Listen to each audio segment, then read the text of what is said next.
Hello everyone, welcome to VK classes. आज हम लोग क्लास 10th के सब्जेक्ट हिंदी से चैप्टर नंबर 1 जो कि है आपका नेताजी का चश्मा। ये चैप्टर आपके गद्य खंड क्षितिज बुक का है। तो चलिए इसको स्टार्ट करते हैं। आज के हम इस चैप्टर को वन शॉट करेंगे। चलिए स्टार्ट करते हैं इस चैप्टर को हम नेक्स्ट पेज से। तो चैप्टर का नाम है नेताजी का चश्मा। तो इस चैप्टर के कवि हैं इस चैप्टर के जो आपके लेखक हैं उनका नाम है स्वयं प्रकाश। तो इनके बारे में थोड़ा हम जान लेते हैं, लेखक परिचय आइए जान लेते हैं। तो इनका जन्म कब हुआ था? इनका जन्म हुआ था 1947 में इंदौर मध्य प्रदेश में इनका जन्म हुआ था। इनका शिक्षा और नौकरी जो कि मैकेनिकल इंजीनियरिंग के कोर्स में थे, ये कहाँ हुआ था? इनका शिक्षा और नौकरी औद्योगिक प्रतिष्ठान में नौकरी किए थे। बचपन व नौकरी का बड़ा हिस्सा राजस्थान में, मतलब इनका बचपन और जो नौकरी है ये दोनों कहाँ पे ज़्यादा से ज़्यादा राजस्थान में था, राजस्थान में बीता है। तो इसमें हमने क्या पढ़ा? लेखक परिचय, सिर्फ इनके हमने जन्म देखा। जन्म कब हुआ था? 1947 इंदौर में। इनका शिक्षा नौकरी किस से था, किस विभाग से था? वो था आपका मैकेनिकल इंजीनियरिंग से। औद्योगिक प्रतिष्ठान में नौकरी, और जो बचपन और नौकरी है मेनली कहाँ पे था? आपका राजस्थान में था।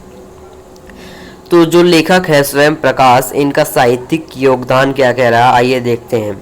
वसुधा पत्रिका के संपादन से जुड़े हैं। कौन? जो आपके लेखक स्वयं प्रकाश है, ये वसुधा पत्रिका है ये एक टाइप का, उसके संपादन से जुड़े हुए हैं स्वयं प्रकाश। समकालीन कहानियों के महत्वपूर्ण हस्ताक्षर 8वें दशक से जो आपके स्वयं प्रकाश हैं वो कहानियों के महत्वपूर्ण हस्ताक्षर में भी हैं। 13 कहानी संग्रह करवाए। कौन? स्वयं प्रकाश जो है 13 कहानी संग्रह में है। सूरज कब निकलेगा, उसमें से कुछ मेनली यहाँ पे मेन कहानी संग्रह है उनका नाम है क्या? सूरज कब निकलेगा, आएंगे अच्छे दिन भी, आदमी जात का आदमी संधान। ये क्या है? कुछ इम्पोर्टेंट है, 4 इम्पोर्टेंट आपके बुक में दिए गए हैं। अब आते हैं जो लेखक स्वयं प्रकाश है इनके उपन्यास के बारे में। क्या क्या उपन्यास है? तो मेनली 2 उपन्यास यहाँ पे दिया गया है। पहला उपन्यास है आपका विनय और दूसरा है ईंधन। और जो लेखक स्वयं प्रकाश है इनका मृत्यु यानी कि इनका निधन हो जाता है 2019 मतलब 2019 में।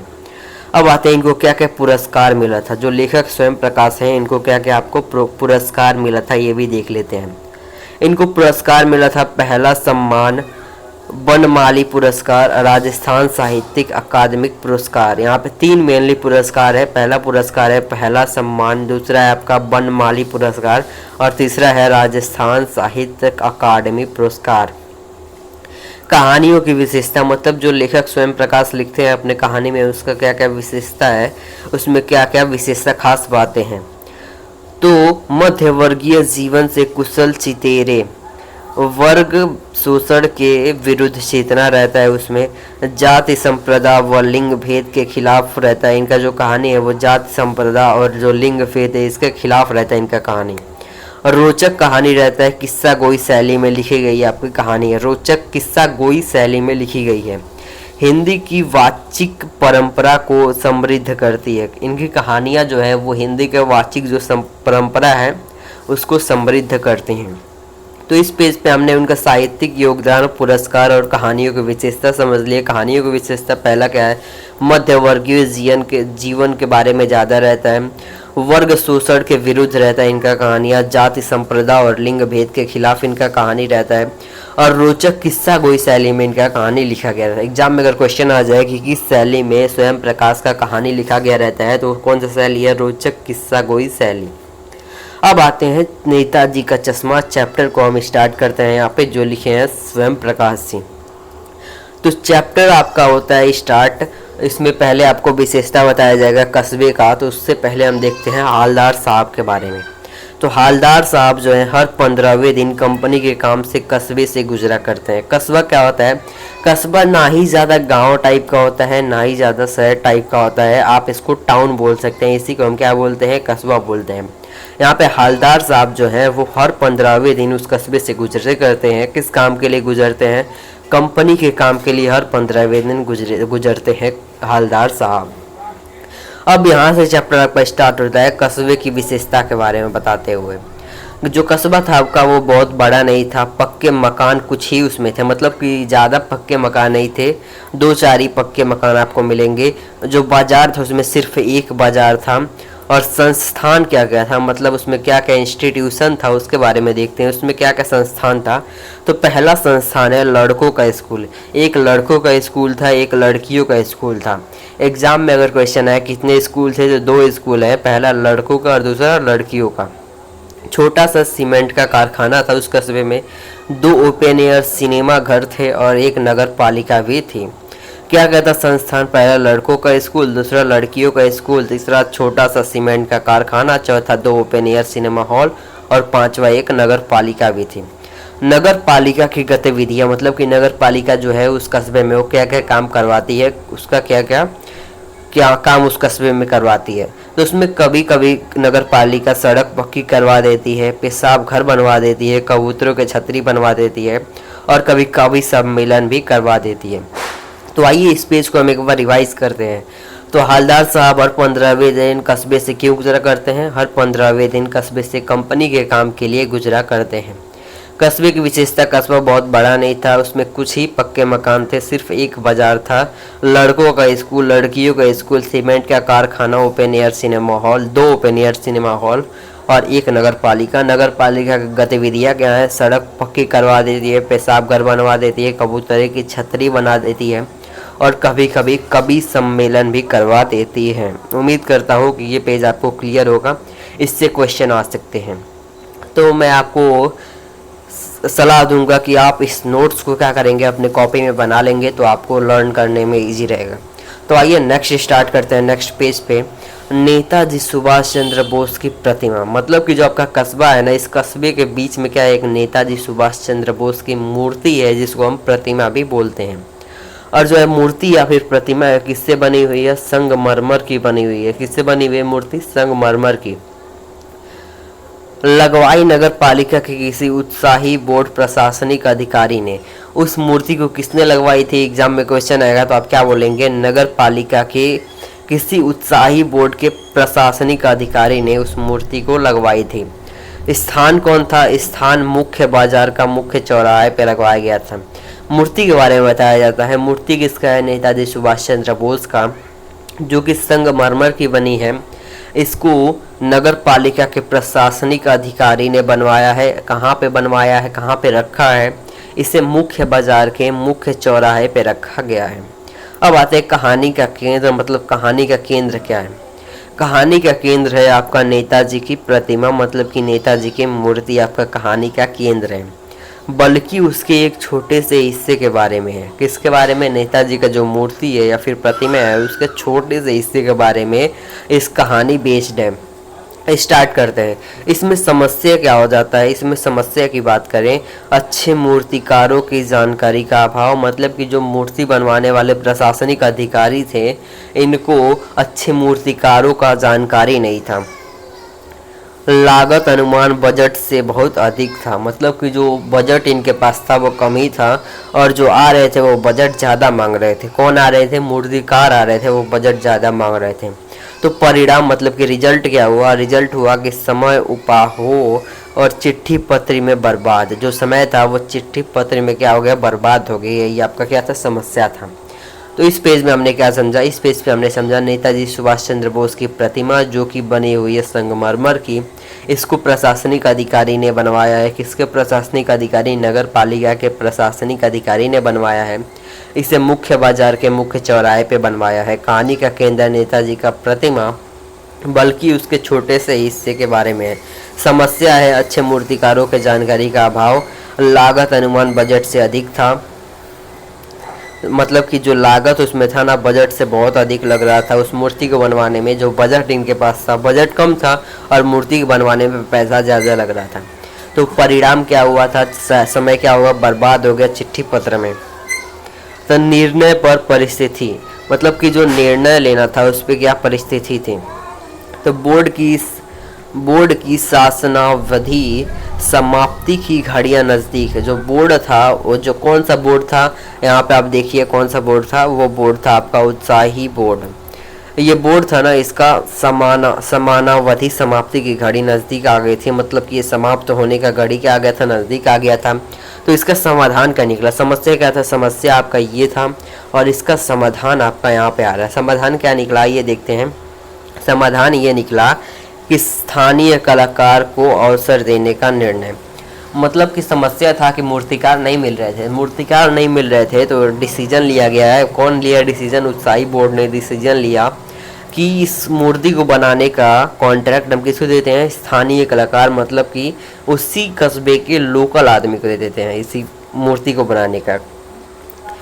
तो क्या था, चयनित व्यक्ति था। कौन था, चयनित व्यक्ति, मतलब कि व्यक्ति के बारे में बताते हैं, किसको दिया गया, किस व्यक्ति को दिया गया, किस कलाकार को दिया गया। ये देखते हैं, कस्बे के इकलौते हाई स्कूल के इकलौते ड्राइंग मास्टर को उसका कॉन्ट्रैक्ट दिया गया मूर्ति को बनाने का।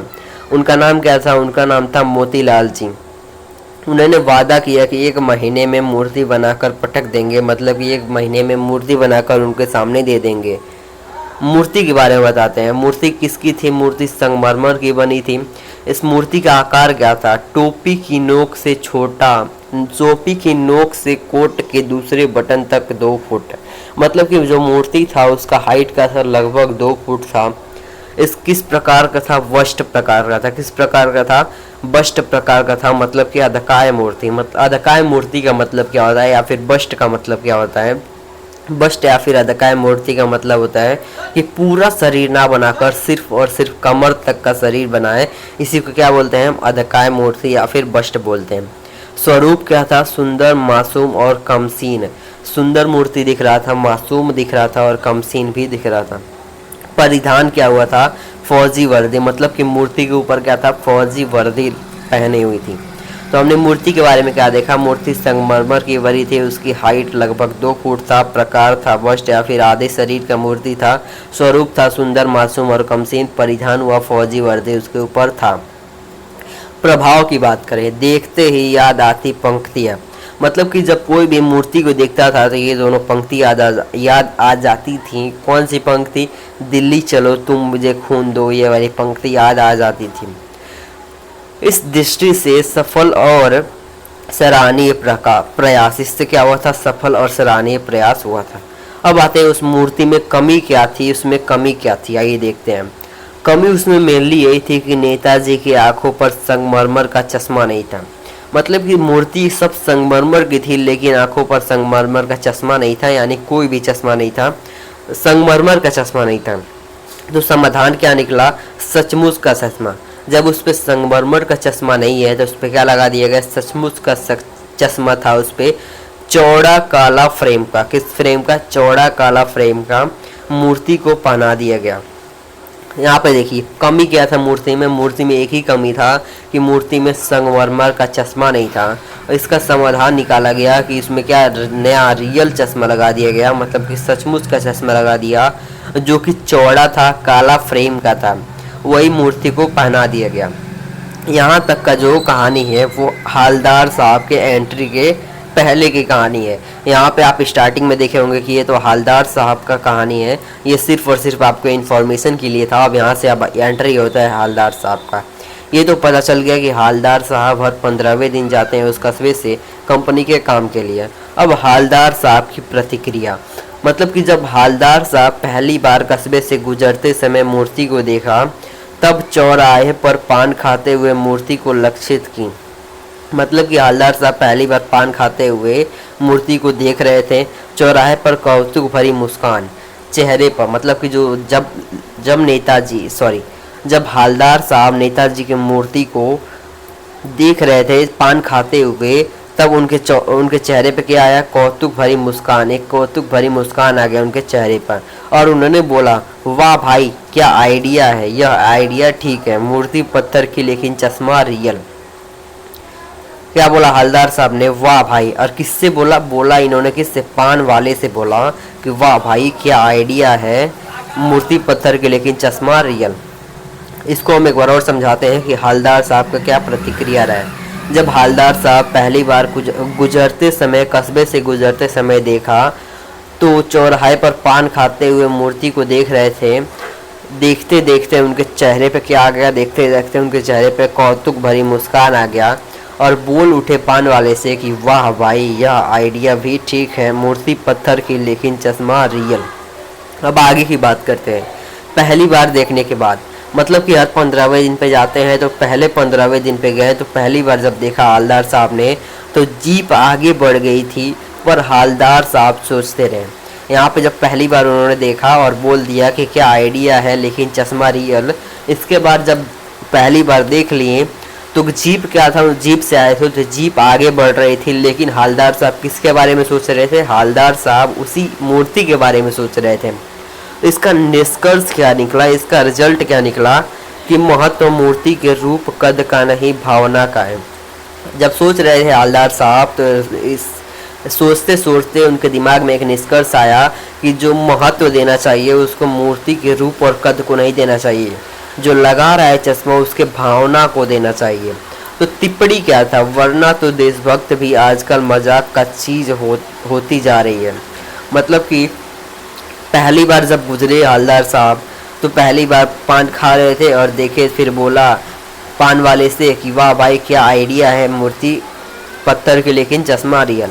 फिर जीप आगे बढ़ गई, फिर सोचते रहे हालदार साहब, सोचते रहे मूर्ति के बारे में, सोचते सोचते निष्कर्ष निकाला कि महत्व मूर्ति के रूप और आकार को नहीं देना चाहिए, उसके भावना को देना चाहिए।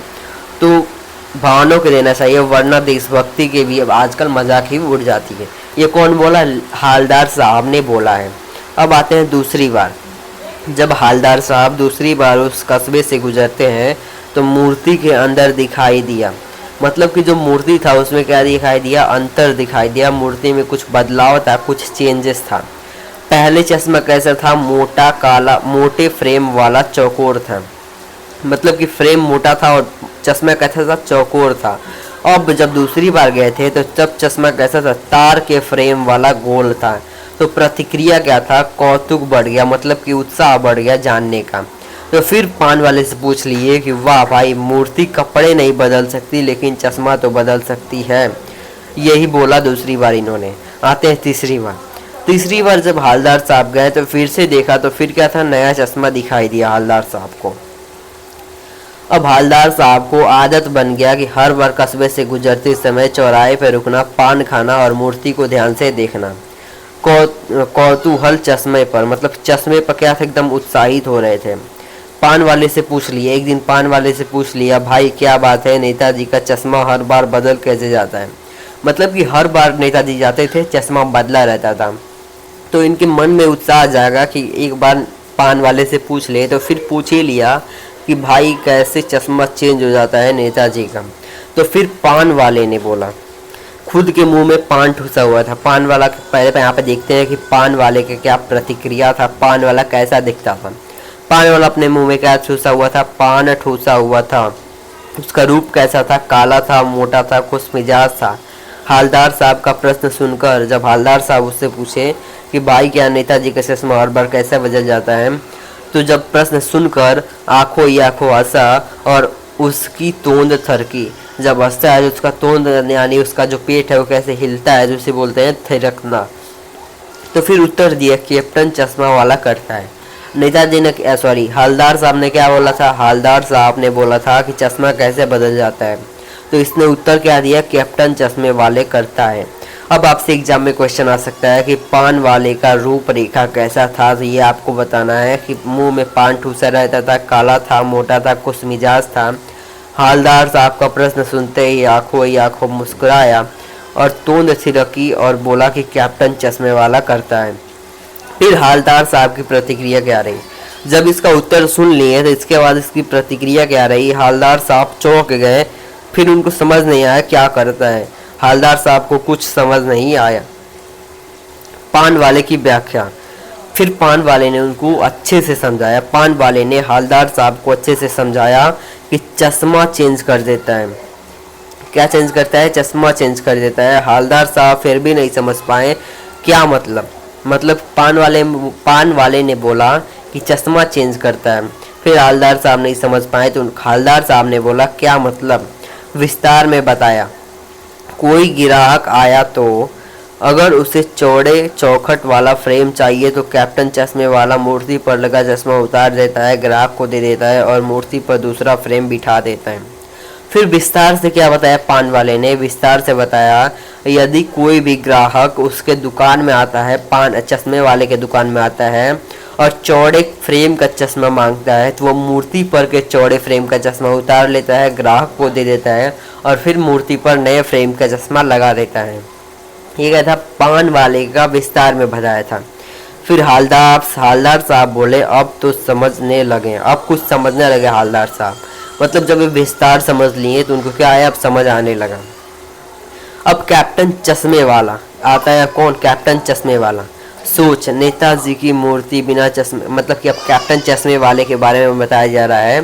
कैप्टन चश्मे वाला का सोच क्या था, कैसा उसका सोच था। उसका सोच ऐसा था कि नेताजी की मूर्ति बिना चश्मे के कैसे लगती थी, अधूरी लगती थी, मानो नेताजी को असुविधा हो रही हो। यह सोचता था कौन, ये सोचता था हमारा चश्मा वाला। तो कार्य क्या किया चश्मा वाले ने, क्या किया चश्मा वाले ने, दुकान के गिने चुने फ्रेम में से एक मूर्ति पर फिट कर देता था। ग्राहक को वही फ्रेम चाहिए तो मूर्ति से उतार लेता था, ग्राहक को दे देता था, नेताजी से मानो क्षमा मांगते हुए। बाद में मूर्ति पर दूसरा फ्रेम लौटा देता था। मतलब जब उसे लगा कि नेताजी का मूर्ति चश्मा से अधूरा लग रहा है, तब वो दुकान से गिने चुने चश्मे के फ्रेम उठाकर नेताजी के मूर्ति पर फिट कर देता था।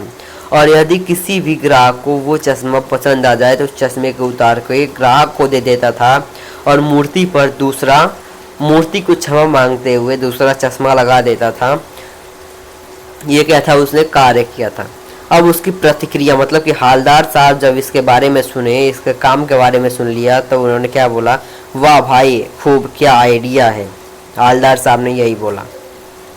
फिर पान वाले की बात करते हैं। नेताजी का ओरिजिनल चश्मा कहाँ गया।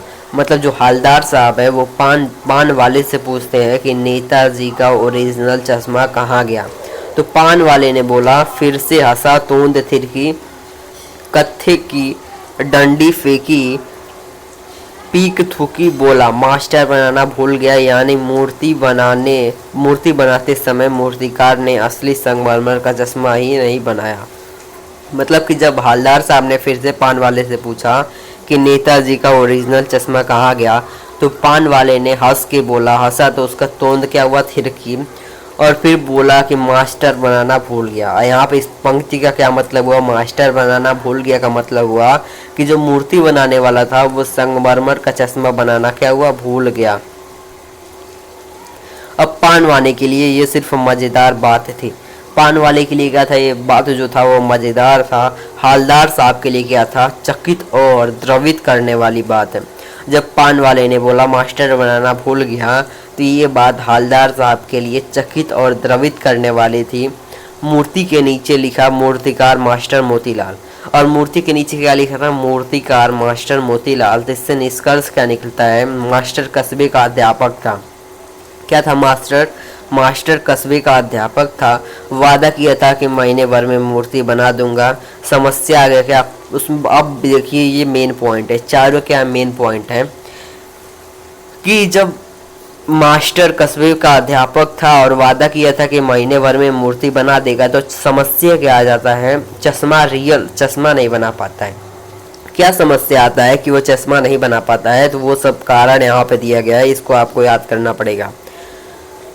तो पत्थर में पारदर्शी चश्मा कैसे बनाया जाए, यही समस्या आता है। शायद कोशिश की और असफल रहा, या बारीकी में चश्मा टूट गया, या पत्थर का चश्मा फिट किया और निकल गया। ये कौन बता रहा है, ये बता रहा है हालदार साहब ने, रीजन बताया है, निष्कर्ष बताया है। परिणाम क्या रहा है, मूर्ति बिना संगमरमर के चश्मे के परिणाम यानी रिजल्ट ये रहा कि मूर्ति पे संगमरमर का चश्मा नहीं था। अब देखते हैं इसको एक बार और रिवाइज करते हैं। हालदार साहब के लिए कैसी बात थी, चकित और द्रवित करने वाली बात थी। मूर्ति के नीचे लिखा था क्या, मूर्ति के नीचे लिखा था मूर्तिकार मास्टर मोतीलाल। निष्कर्ष, हालदार साहब ने निष्कर्ष निकाला कि मास्टर कस्बे का अध्यापक था और वादा किया था कि 1 महीने में मूर्ति ला देगा। उसके लिए समस्या क्या होगा कि पारदर्शी चश्मा नहीं बना पा रहा होगा, शायद कोशिश किया बनाने का लेकिन टूट गया, या बारीकी फिट करते समय टूट गया होगा, या पत्थर का चश्मा फिट किया और निकल गया। ये कुछ रीज़न थे। परिणाम हुआ कि मूर्ति बिना संगमरमर के चश्मे का। अब आते हैं हालदार साहब की भावनाएं। हालदार साहब की क्या क्या भावनाएं हैं? तो सब कुछ बड़ा विचित्र और कौतुक भर लगा। हालदार साहब को सब कुछ बड़ा ही विचित्र और कौतुक भरा लगा। पान के पैसे चुकाए, चश्मे वाले की देशभक्ति के सक्षम वातमस्तक हुए, जीप की ओर बढ़ते बढ़ते रुके। हालदार साहब की अंतिम प्रश्न पान वाले से पूछा, क्या कैप्टन चश्मा वाला नेताजी का साथी है या आज़ाद हिंद फौज का भूतपूर्व सिपाही? अब देखिए हालदार साहब की भावनाएं क्या क्या है कि सब कुछ विचित्र और कौतुक भरा लगा हालदार साहब को। फिर जाके हालदार साहब ने क्या कौतुक और विचित्र लगा, जब ये सब निष्कर्ष और परिणाम निकाल लिए तो ये सब हालदार साहब को कौतुक और विचित्र लगा। फिर पान के पैसे चुकाते हैं हालदार साहब, चश्मे वाले की देशभक्ति के सक्षम रहते हैं और जीप की ओर बढ़ते हैं और आगे निकल चलते हैं। जीप की ओर बढ़ते बढ़ते क्या हुआ, रुके और हालदार साहब ने एक अंतिम प्रश्न पूछा पान वाले से कि क्या कैप्टन चश्मा वाला नेताजी का साथी था या फिर आज़ाद हिंद फौज का भूतपूर्व सिपाही? फिर पान वाले नया पान खा चुका था। हाथ मुंह से 1.5 इंच दूर रोक कर हालदार साहब को देखा। मतलब कि जब पान खाने वाला था तो 1.5 इंच दूर ही पान को रोक लिया और फिर हालदार साहब को देखा। लाल काली बत्ती सी दिखाई और मुस्कुराया। फिर पान वाले ने बोला कि नहीं साहब। साहब को क्या बोला है? साहब बोला है। वो लंगड़ा क्या जाएगा फौज में, पागल है पागल। वो देखो वही आ गया, उसी से बात कर लो, फोटो छपा दो उसका कहीं। मतलब कि जब हालदार साहब ने पूछा कि क्या पान चश्मे वाला नेताजी का साथी था या फिर आज़ाद हिंद फौज का भूतपूर्व सिपाही, तो पान वाला नया पान खाने वाला था, नया पान खा रहा था और वो तभी देखा तभी हालदार साहब की तरफ देखा और लाल काली बत्ती सी दिखाते हुए बोला कि नहीं साहब, वो क्या था, लंगड़ा है, वो फौजी में क्या जाएगा, वो तो पागल है पागल। और फिर वो बोलता है कि देखो आ गया। तभी क्या होता है, तभी आपका चश्मा वाला आ जाता है, उससे फ़ोटो वोटो खिंचवाने के लिए बोलता है आपका पान वाला। फिर हालदार साहब की प्रतिक्रिया, मतलब कि हालदार साहब क्या सोचते हैं। पान वाले का मजाक अच्छा नहीं लगा। मतलब कि जब पान वाले के मुंह से चश्मे वाले के लिए मजाक सुने तो ये मजाक हालदार साहब को अच्छा नहीं लगा। मुड़ कर देखा, अवाक रह गए। मतलब कि मुड़ कर देखा चश्मे वाले को तो हालदार साहब क्या रह गए, अवाक रह गए। अब आते हैं कैप्टन चश्मे वाले का दृश्य। मतलब कि कैप्टन चश्मे वाला कैसे दिखता था।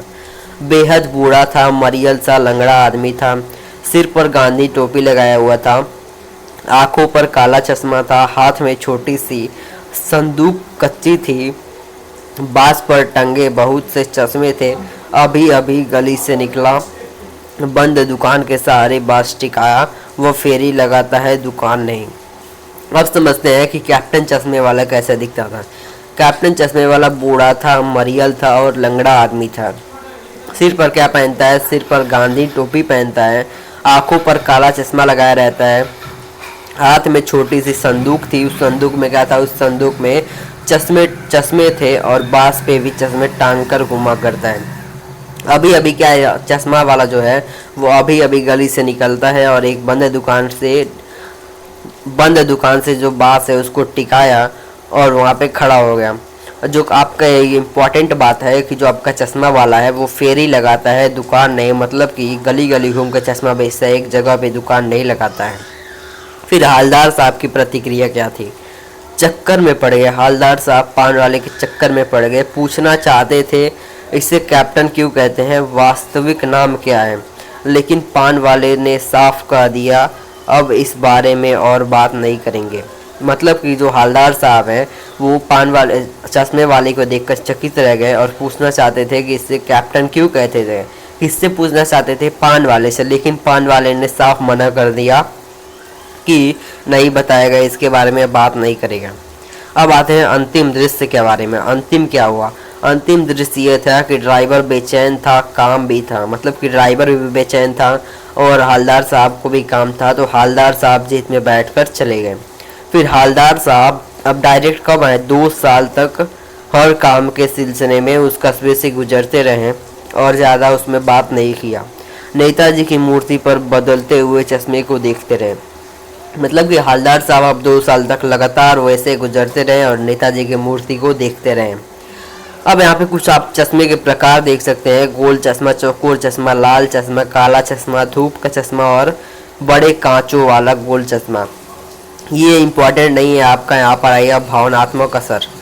भावनात्मक असर क्या रहा है, हर बार बदलते चश्मे कौतुक भर और प्रफुल्लता के क्षण। धूल भरी यात्रा में यह अनुभव हल्का और सुखद पल देता है। ये चश्मे का बदलते देखकर जो धूल भरी यात्रा है हालदार साहब के लिए इनको सुखद पल का याद देता है। अब मूर्ति पर चश्मा नहीं, मतलब कि एक दिन जब 2 साल के बाद हालदार साहब जा रहे थे तो एक दिन मूर्ति पर क्या था, चश्मा नहीं था और उस दिन पान की दुकान भी क्या था, बंद था। अधिकांश दुकानें भी बंद थी। हालदार साहब ने पान खाया और पान वाले से पूछा, कब पान खाया? अभी देखिए, जिस दिन ना मूर्ति पे चश्मा नहीं था उस दिन पान के दुकान और सारे दुकानें बंद थी। उसके अगले दिन हालदार साहब ने पान खाया और पान वाले से पूछा, आज नेताजी की आंखों पर चश्मा क्यों नहीं है? क्या बोला हालदार साहब ने पूछा पान वाले से। तो फिर पान वाले ने उत्तर दिया, उदास होकर उत्तर दिया, मुंह का पान नीचे झुका, सिर झुकाकर धोती से आंख पोंछा और बोला, साहब कैप्टन मर गया। मतलब कि जब नेताजी ने पूछा कि जब हालदार साहब ने पूछा कि आज नेताजी की आंखों पर चश्मा क्यों नहीं है, तो फिर पान वाले ने बोला, उदास होकर पान मुंह में जो पान था उसे थूका और धोती से आंखें पोंछकर बोला कि कैप्टन मर गया। हालदार साहब की प्रतिक्रिया, कुछ पूछ नहीं पाए। जब कैप्टन मर गया बात सुने तो हालदार साहब कुछ पूछ नहीं पाए, कुछ पल चुपचाप खड़े रहे, पान के पैसे चुकाए और जीप में बैठकर रवाना हो गए। फिर भावनात्मक प्रभाव क्या पड़ा, हालदार साहब के ऊपर भावनात्मक प्रभाव क्या पड़ा? हालदार साहब बार बार सोचते रहे कि उस कौम का क्या होगा जो अपने देश की खातिर सब कुछ दे देती है लेकिन हंसती भी है। दुखी, मतलब कि हालदार साहब एकदम दुखी हो गई जब वहाँ से जीप से निकल गए। तो फिर 15 दिन बाद की यात्रा में जब दुखी हो गए, उसके बाद जब 15 दिन के बाद जब हालदार साहब फिर से कस्बे में प्रवेश किए तो पहले ही सोच लिए थे कि सुभाष चंद्र बोस की प्रतिमा होगी, लेकिन चश्मा नहीं। योजना क्या बनाया हालदार साहब कि कस्बे में रुकेंगे नहीं, पान भी नहीं खाएंगे और मूर्ति नहीं देखेंगे। जीप बहुत स्पीड में थी, आंखें आदत से मूर्ति की तरफ चली गई और फिर हालदार साहब ने कुछ पूछ नहीं पाए, कुछ पल चुपचाप खड़े रहे। ये तो वही रिपीट हो गया, रुक जाइए 2 मिनट। देखिए योजना क्या था कि आज वहाँ नहीं रुकेंगे, पान भी नहीं खाएंगे, मूर्ति की तरफ भी नहीं देखेंगे और सीधे निकल जाएंगे। ये क्या था हालदार साहब का योजना। हालदार साहब ने ड्राइवर को बोला कि चौराहे पर रुकना नहीं है, पान आगे कहीं खा लेंगे। फिर हालदार साहब की आदत थी कि मूर्ति के तरफ देखना। कस्बे के चौराहे पर आते ही आंखें मूर्ति की तरफ उठ गई। किसकी आंखें उठ गई? मूर्ति की तरफ। हालदार साहब की आंखें मूर्ति की तरफ उठ गई। फिर मूर्ति पर देखा कि सरकंडे का चश्मा, छोटा सा चश्मा लगा हुआ था। जब हालदार साहब का आंख चला गया मूर्ति पर तो मूर्ति पर सरकंडे का छोटा सा चश्मा लगा हुआ था जो बच्चे बनाते हैं। फिर हालदार साहब की प्रतिक्रिया थी कि जीप में थे, फिर चीखे जीप में थे, फिर चीखे कि रोको, जीप को रोको। ड्राइवर ने जोर से ब्रेक मारा। रास्ता चलते लोग देखने लगे, मतलब जो लोग रास्ते पर चलते रहे वो देखने लगे हालदार साहब के जीप को। जीप रुकते न रुकते हालदार साहब कूद कर तेज कदमों से मूर्ति की तरफ लपके। मतलब कि जैसे जीप अभी रुकी नहीं है तभी हालदार साहब खोल के कूद गए और तेज कदमों में मूर्ति की तरफ चले गए। मूर्ति के ठीक सामने अटेंशन में खड़े हो गए। हालदार साहब मूर्ति के सामने क्या हो गए? अटेंशन में खड़े हो गए। फिर भावनात्मक असर क्या रहा कि हालदार साहब भावुक हो गए, इतनी सी बात पर आंखें भर आई। हालदार साहब एकदम भावुक हो गए और इतनी सी बात पर आंखें भर आई। फिर लास्ट में हवलदार साहब ने सोचा कि अभी भी देशभक्ति गया नहीं है, अभी देशभक्त बचे हुए बच्चे बनाते हैं। इसी के साथ आपका चैप्टर यहाँ पे जो है ना ये ख़त्म हो जाता है। उम्मीद करता हूँ कि आपको क्लियर होगा। उम्मीद करता हूँ कि ये चैप्टर आपको क्लियर होगा। अगर आपको ये वीडियो पसंद आए तो वीडियो को लाइक कीजिएगा, चैनल को सब्सक्राइब कीजिएगा और प्यारा सा कमेंट ज़रूर कीजिएगा। अगर आपको इस चैप्टर के इम्पोर्टेंट क्वेश्चन चाहिए तो इम्पोर्टेंट क्वेश्चन के लिए एक बार कमेंट में लिख दीजिएगा इम्पोर्टेंट क्वेश्चन, तो मैं आपको इसका इम्पोर्टेंट क्वेश्चन का वीडियो भी ला दूंगा। उम्मीद करता हूँ कि वीडियो आपको पसंद आया होगा और अभी तक आपने वीडियो को लाइक और चैनल को सब्सक्राइब भी कर लिया होगा। अपने दोस्तों के पास भी इस वीडियो को शेयर कर दीजिएगा। चलिए अब मिलेंगे हम नेक्स्ट वीडियो में, तब तक ले थैंक यू। मिलते हैं नेक्स्ट वीडियो में। एक और इम्पॉर्टेंट बात कि आप इस चैप्टर का नोट से ज़रूर बना लीजिएगा, बहुत ही मेहनत लगा इसमें, तो चलिए नोट्स बना लीजिएगा। अब मिलेंगे हम नेक्स्ट वीडियो में, तब तक ले थैंक यू। मिलते हैं नेक्स्ट वीडियो में।